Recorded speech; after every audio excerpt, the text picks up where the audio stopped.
Merci Monsieur le Président, Madame et Messieurs les ministres, Mesdames et Messieurs les rapporteurs, mes chers collègues. Ce projet de loi visant à renforcer les principes républicains est une initiative salutaire du Gouvernement. C'est un texte de combat contre les ennemis de la République qui tentent de remettre en cause ce que nous avons de commun. C'est un texte de liberté qui respecte et protège l'aspiration légitime de nos concitoyens à croire ou à ne pas croire. D'une part, il place au cœur de son projet la neutralité du service public. D'autre part, il vient consolider et moderniser l'exercice des cultes dans le cadre de la loi de 1905. En cela, c'est un texte d'équilibre qui s'inscrit dans la philosophie d'Aristide Briand, pour qui la loi de 1905 accordait aux citoyens la pleine liberté d'exercer leur culte sans autre limite que le respect de l'ordre public. C'est cet esprit d'équilibre et cette détermination à agir contre des dérives inacceptables commises au nom de la religion instrumentalisée à des fins politiques, qui font de ce projet de loi une démarche courageuse et nécessaire. Car ce sont des sujets fondamentaux, complexes et particulièrement sensibles. Trop longtemps, ils ont fait l'objet d'indignations successives sans pour autant être suivis de réponses concrètes. Trop longtemps, ils ont pu être réduits à de simples faits divers, feignant de voir la gravité de la situation. Nous devons réparer les failles que chaque petit renoncement de ces 30 dernières années a fini par creuser. La question du séparatisme, la multiplication des discours de haine qui bafouent les principes républicains, l'exacerbation des tensions communautaristes, la perte de repères sur ce qui fonde l'unité de notre nation, les attaques d'un islamisme radical qui frappe notre pays, les tentations d'amalgame inconscient ou à dessein qui traversent notre société. Toutes ces dérives appellent à un réveil républicain. C'est un long combat dont l'horizon s'inscrit dans une trajectoire de plusieurs générations. Un défi collectif pour la République qui mérite de dépasser le temps des élections et des réflexes partisans. Aussi, avant d'aborder nos débats en séance, il me semble utile de rappeler qu'il ne s'agit pas ici pour nous de traiter tous les sujets de politique publique dans un seul texte. L'objectif est bien de défendre partout sur le territoire national, dans toutes les sphères de la République, la laïcité comme un principe intangible. C'est cela l'enjeu. L'État ne reconnaît aucun culte. L'État protège la foi, mais la foi n'est jamais au-dessus de la loi. Il assure ainsi une protection à tous les citoyens sans aucune distinction. Il ne s'agit pas non plus d'entreprendre ce combat républicain à travers des cas particuliers ou une stigmatisation quelconque, mais d'établir ou de rétablir des principes et des lignes directrices. À ce titre, je tiens à lever clairement toute ambiguïté. La République garantit aux musulmans de France de vivre leur foi en toute liberté, de partager leur culture et de s'épanouir dans notre société, comme tout citoyen d'une autre religion, comme tout autre citoyen athée ou agnostique. Nous devons combattre l'islamisme porteur d'un projet politique qui vise à imposer ses règles et sa vision du monde dans toutes les dimensions de la vie sociale. Cette distinction fondamentale entre la religion musulmane et l'islamisme, c'est précisément ce qu'applique ce projet de loi en protégeant le culte face au risque de l'idéologie radicale. Ceux qui nourrissent l'ambiguïté attisent les tensions dans notre société, tandis que ceux qui entretiennent les amalgames refusent leur intégration. Faut-il rappeler que les musulmans sont les premières victimes de l'islamisme politique ? À travers ce projet de loi, le gouvernement ouvre de nouveaux leviers de financement national dont pourront bénéficier leurs lieux de culte. C'est une étape importante qui s'inscrit en parallèle d'un contrôle plus strict des financements étrangers. Le message du ministre de l'Intérieur, le message du garde des Sceaux et de la ministre déléguée est un message de confiance et de responsabilité. Oui, ce texte est un texte de liberté. Je voudrais parler maintenant de l'école, monsieur le ministre de l'Éducation. L'école est le creuset de la République, où se forment des esprits libres et éclairés. L'État ne reconnaît aucune religion. La laïcité s'exerce à l'école.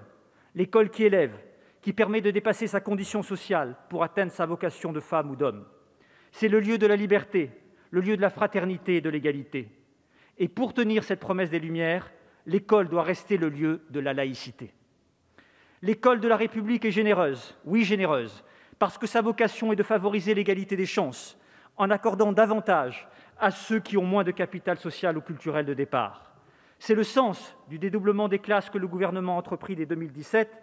Cela fonctionne très bien, je le vois dans mon arrondissement, le 18e.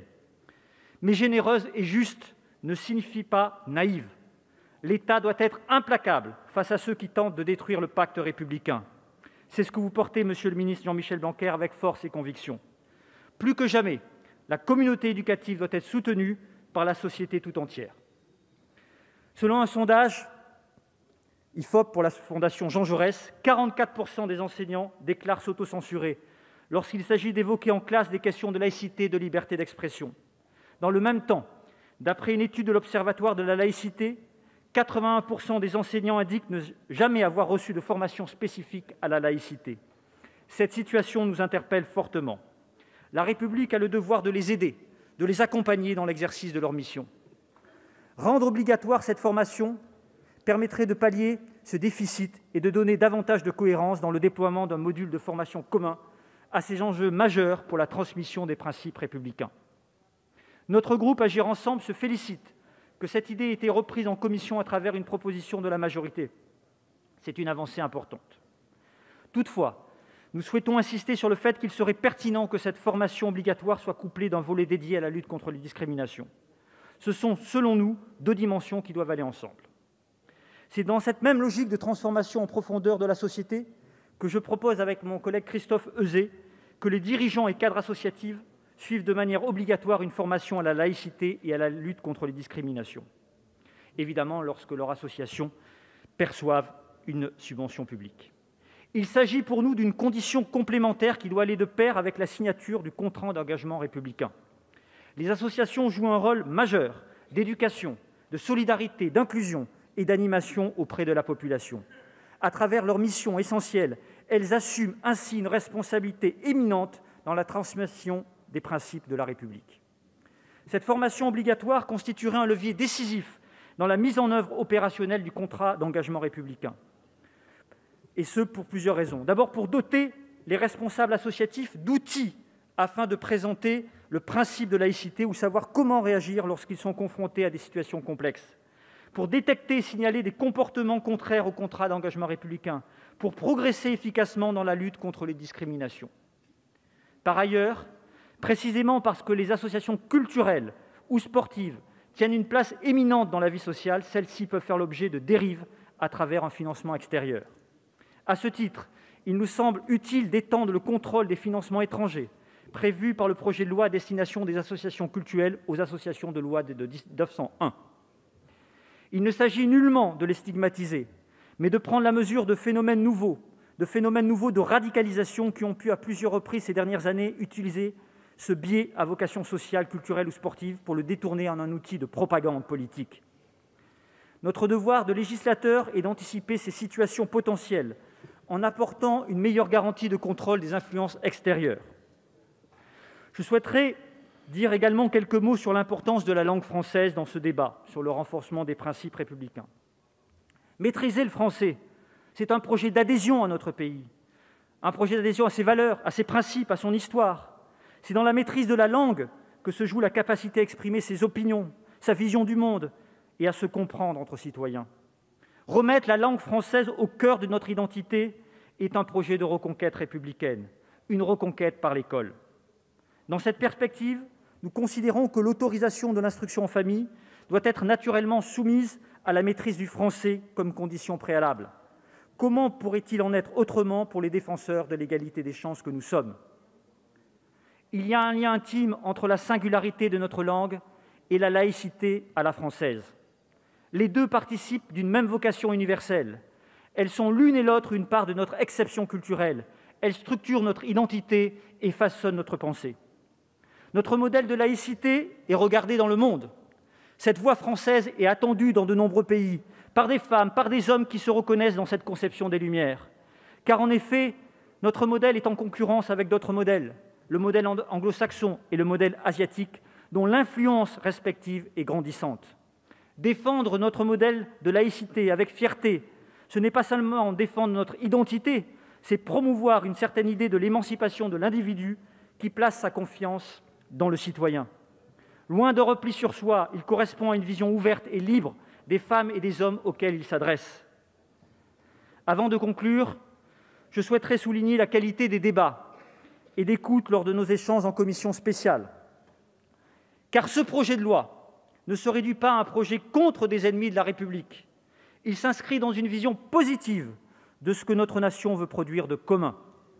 Notre groupe Agir ensemble est fier de porter, dans le cadre de la majorité présidentielle, ce texte, qui est un bon texte, déterminé, équilibré. Nous portons une série d'amendements qui visent à enrichir le texte de manière constructive. J'espère qu'au-delà de la majorité, qu'au-delà de la gauche, qu'au-delà de la droite, du centre, dans la diversité de nos sensibilités politiques, nous penserons d'abord à la République et à la France, que nous puissions nous rassembler pour conforter nos principes républicains, je veux le croire, pour la République et pour la France. Merci, M. Bournazel.